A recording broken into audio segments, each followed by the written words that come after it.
masarap na pakiramdam lalo na kung mahaba na ang pinagsamahan at napag-uusapan na ang plans at future goals together. Right, Emma? Right! Pero may mga nagsasabi na nagkakaproblema raw. Oo. Ang magkarelasyon pagdating ng kanilang ika-7 taon. Ito nga yung tinatawag na 7-year itch.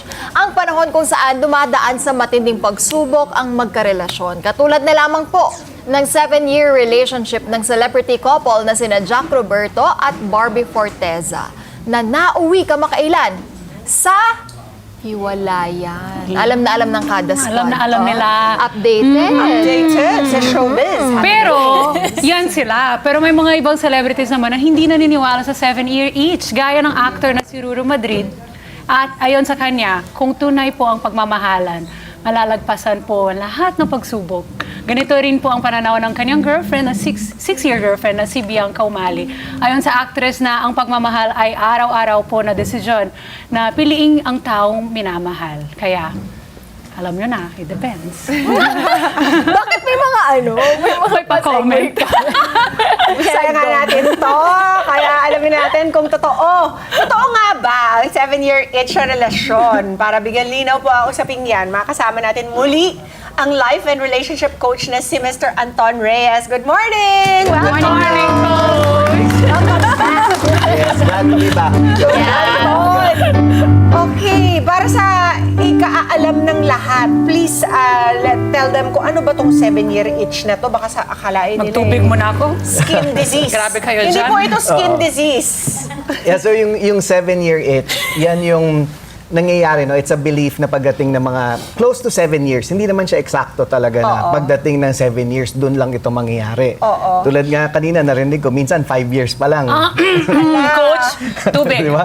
Sa ibang tao, 1 taon pa lang, wala na eh. No, but it's the belief na pagdating ng close to 7 years or around that area, unti-unti na kumukupas yung love, yung tinatawag ko na emotional attachment sa relationship, unti-unti na siya nawawala. Tapos nagiging, alam mo yung salita, dissatisfied ka na. No? Tapos restless. Parang Kaya siya unti-unti. itch eh, kaya no? siya Kasi itch restless, hindi ka na mapalagay. hindi ka na mapalagay, hindi ka na mapakali dun sa relationship ninyo, hindi ka na satisfied. So yung iba, ang solution nila is hiwalayan na. Oo. So, kaya yung iba, parang pag naniniwala ka talaga doon, parang feeling mo mag-e-end na yung... Kaya gusto ko yung sinabi mo kanina na hindi naman sa may taning yung relationship ninyo. Di ba? So, hindi ibig sabihin na palapit na kayo ng 7 years, ito na, patapos na tayo. Parang hintayin mo Paghandaan yung natin ano. yung Kasi hiwalayan sino ba natin. nag-invento nung 7? Dahil nga. ba dun sa movie ni Marilyn Monroe Well, ito? malaki yung influence ng movie na yon, Oo, syempre. Pero kasalanan niya to. may katotohanan din naman kasi doon na from 5 years onwards, mas nagiging challenging yung relationships. Kasi yung This is after the so-called honeymoon Yeah, stage. yung honeymoon kung saan wala stage. kang makitang kamalian. Flaws, Dun sa wali. kapartner mo. Heart eyes ka lang always. So, ang nangyayari kasi sa honeymoon stage, para naiintindihan ng iba, no, is hindi naman sa wala kang nakikitang kamalian. Yung initial emotional high mo doon sa relationship, willing ka pa to overlook yung mga mali na nangyayari. Kaso, after a while, pag hindi nagbabago yung mga mali na yon, tuloy-tuloy lang siya. True. Yung emotional high mo kumukupas, yung mga pagkakamali, na-maintain o lumalala pa, edi mas lalo ka nawawala ng gana to continue on the relationship kasi feeling mo nabudol ka. Yun yung feeling yun yung feeling ng iba. Ang dami nakaka-relate sa di ba? Yung akala, ito yung expectation mo, yung reality hindi nag-match. So, nagiging dissatisfied ka ngayon sa True. Doon na relationship. pumapasok yung acceptance.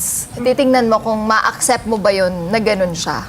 Oo. At doon na yung talagang love, kung talagang love mo siya. Ganun ba yung coach? Yeah, papasok Wow, doon ngayon yung... Natapos mo naman agad yung discussion.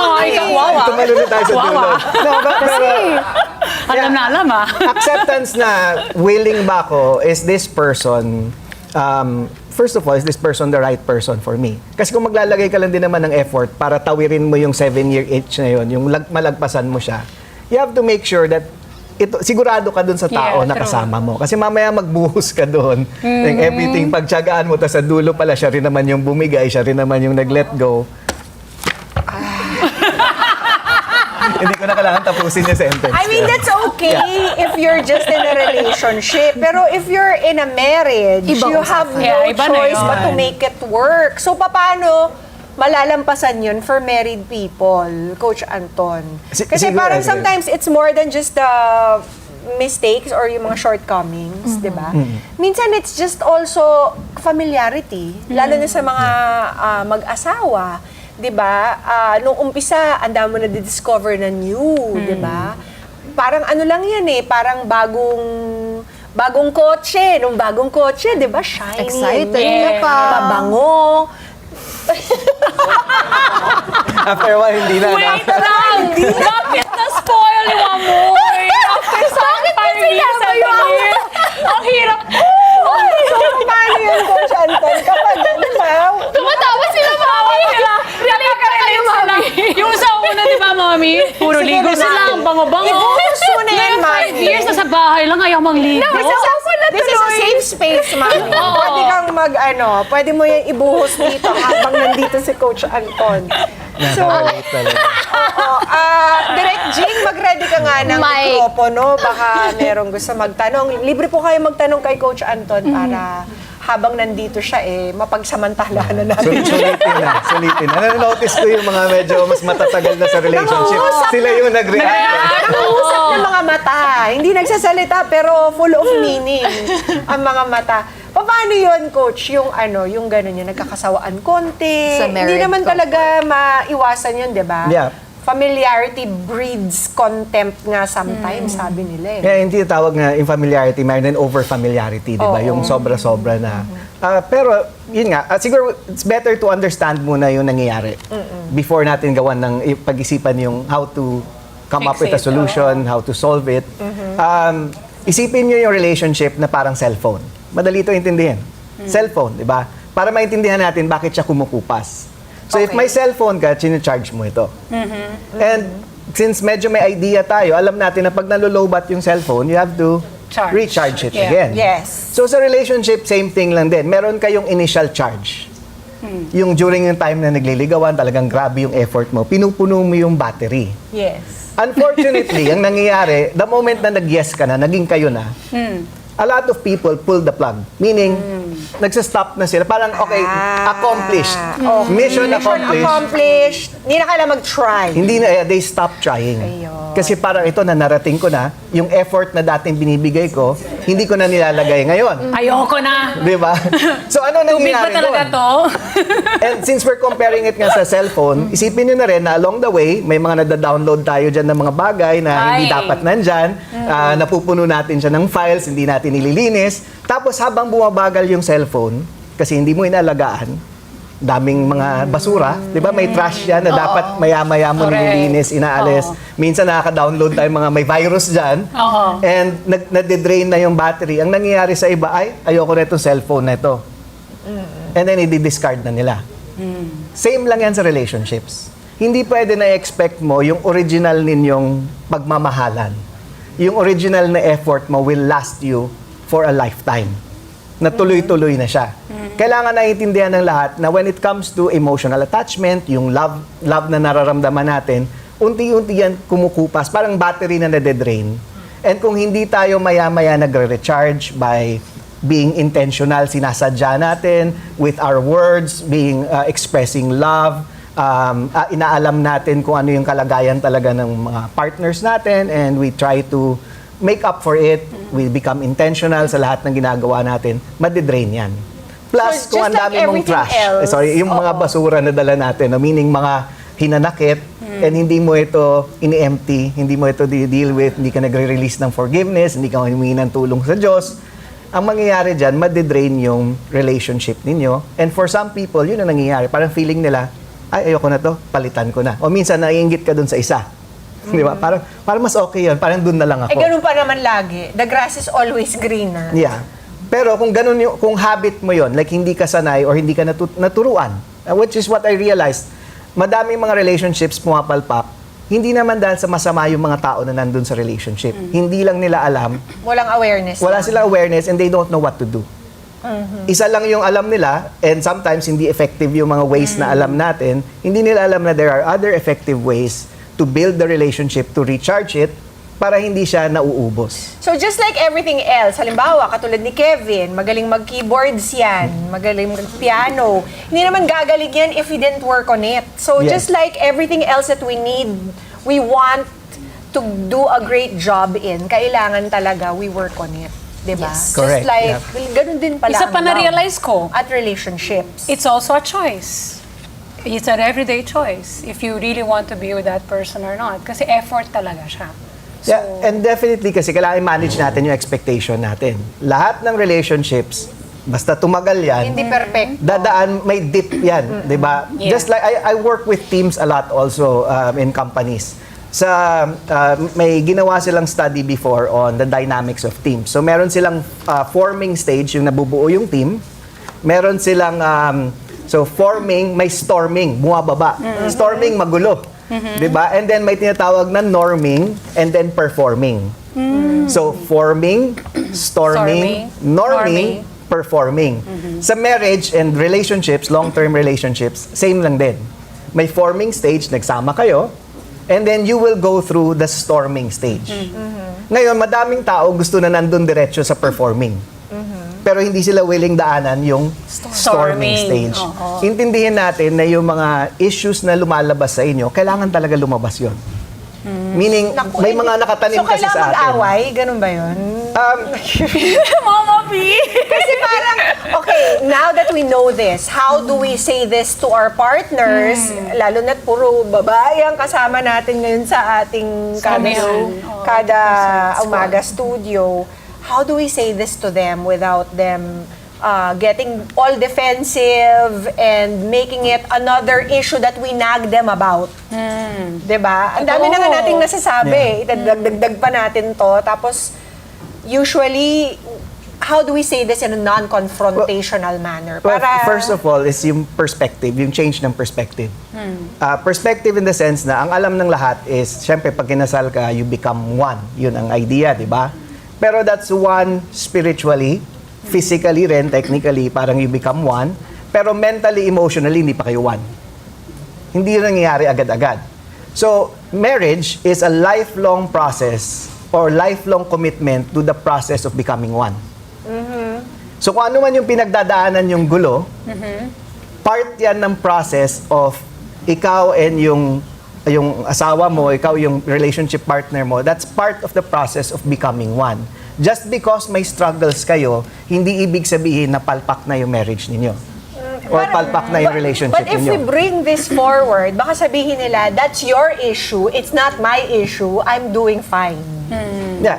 Patay tayo dyan. Correct. Ang best way kasi of going about it, especially in marriage, let's say na-realize mo na yung 7-year itch, no? Let's say na-realize mo, hindi na ako satisfied, hindi na ako ganito, hindi na ako ganyan. Ngayon, check mo muna. Maayos pa ba enough yung connection ninyo ng relationship partner mo or ng husband mo or ng wife mo na kaya nyo pa mag-usap na nagkakaintindihan pa kayo? Kasi kung nandun na kayo sa point na may emotional, I mentioned this before, may Yeah, emotional you did. wall Oo. sa relationship ninyo, kahit anong tinatry mong sabihin sa kanya, nagiging defensive Oo, nagiging siya, defensive. tinitake Oo. niya ito as an attack. I It remember means, that. okay, as of this point, kailangan umamin, acceptance din na medyo mahina na yung connection namin, I have to work on myself muna.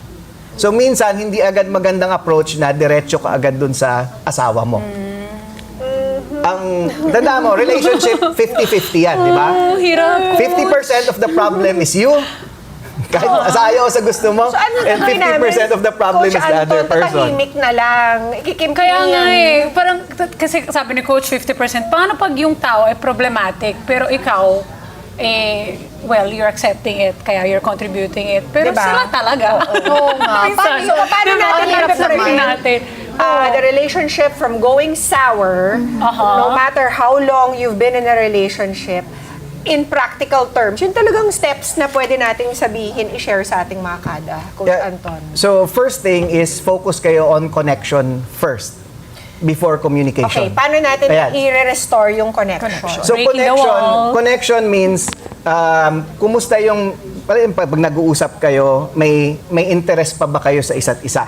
Okay. 'Di ba? So, one of the best ways, practical ways to improve connection in a marriage is to focus on yung mga bagay na interest same interest ninyo Ayun. or Engage in similar interests. bagay na interesado siya. Okay. So, let's say may Siya na emotion. naman? Charot! Kasi, Siya na eto na. Sabi ko na Ito yung issue dito. Babalik tayo dun sa start, di ba? It will take Kain a lot ako, Coach, of... kain. Yan. Sana hindi maanghang yan. So, it will take a lot of effort talaga. Yes. And the first person na gagawa ng effort nun is kung sino rin yung una nakarealize na there's a problem. Di ba? Siya ang gagawa ng effort. Ikaw rin agad yung automatic, okay, there's a problem. Anytime na merong problem sa relationship, huwag ka agad mag-isip anong dapat niyang baguhin. Ang isipin mo right away, ano yung dapat kong baguhin. 'Di ba? Kasi wala kang control over dun sa partner Right. mo. Lalo na kung ilang taon mo na siyang ninanag. Sarado na yung tenga niyan. So, ang una mong gagawin is work on yourself. And if ang kailangan mong gawin is to find something na interesado siya. Let's say wala na kayong mutual interests. Kasi ilang taon na sawa na Okay, kayo sa so isa't find isa. similar interests, engage in it. Ano pa, Coach Anton? Yun. Now, so kung wala kayong similar interest, you look for something na You can do interested siya. together. Interested siya na pwede ka mag-effort to find Na willing interest ka mag-effort. in their interest Parang meet also. halfway. Okay. So pag nangyari doon, mararamdaman niya at least in one area ng buhay ninyo na nasa same team pa kayo. Okay. So example lang dyan, mahilig siya manood ng certain TV show. Okay. Magpakita ka ng interest doon. Mahirapan siya to deny you the attention kasi you're talking about something Something na that- hilig na niya. My Diba? gosh. So ang mangyayari doon, feeling niya at least on this small thing, napakaliit lang na bagay noon. It might be just a TV show, magkakampi kami dito. Okay. Pero that starts the connection again na kailangan mo Okay. to build on the communication after. Okay, got it. After You're the going golf right similar, now. what's the next? No, so from there, ito na. It's a small thing. Pwede naman communicate? Hindi pa rin. Pwede naman. Parang hindi ko gusto yung sagot ni No, Coach. kasi- Pwede naman. Meron pa daw kasing step. Yeah, Ayun. one is also for you, practice ka ng tinatawag na intentional gratitude. It sounds parang cliche, pero sobrang important nito. Kasi ang nangyayari, pag nandun ka na malapit sa 7-year itch, no, bumababa yung value sa'yo ng relationship mo. Meaning sa mata mo, yung pananaw mo dun sa relationship ninyo, parang hindi na ako willing to put in the effort. Puro na ganito. bad trip na lang. Oo, parang napapansin mo kasi puro negative na lang. Yun. So when you practice intentional gratitude, ang take down nangyayari, notes. pinipilit mo yung mind mo to focus on the good and positive also. That is still there. Kahit napaka-konti na lang yon, pero you're choosing to focus on the good and positive doon sa marriage ninyo, sa relationship ninyo. So ang nangyayari doon, yung value ng relationship, tumataas ulit sa mata mo, and Okay. yung willingness mo to sacrifice and to struggle to get Tataas through it, din. tumataas din. Okay, intentional gratitude. Meron pa ba? Doon na pwede na tayo pumasok din doon sa communication. Ayun. No. Okay, So- so communication na. Yun na talaga yung last step. Yeah, well, madami pa pwede ilagay in between, pero since hindi natin pwede pag-usapan to for the next 4 hours, siguro pagsisingit lang ko isa pa, it's Yes. really humility. Humility, magpakumbaba ka. Kasi pag nag-try ka mag-communicate, hindi agad magre-respond yung isa. Pag ma-offend ka na naman, wala naman kayong pagpupuntahan. True. So you have to manage your expectations, be humble na yung partner mo is also hurting. Hindi lang din na niya alam ano yung dapat niyang gawin. Hindi lahat ng ginagawa niya is an attack against you, which Correct. takes a lot of Correct. humility to admit. Tama. 'Di ba? So once na nagawa mo yung humility na yon, it's easier for you to communicate sa kanya and not get offended every time Tama. hindi maayos yung sagot niya sa'yo. Mga Kanet 25, this is Pia Guanyamago. For more Kada Umaga updates, please click the subscribe button and follow us on Net25 social media pages at Net25TV and at Net25 Entertainment Facebook page. See you guys. Bye!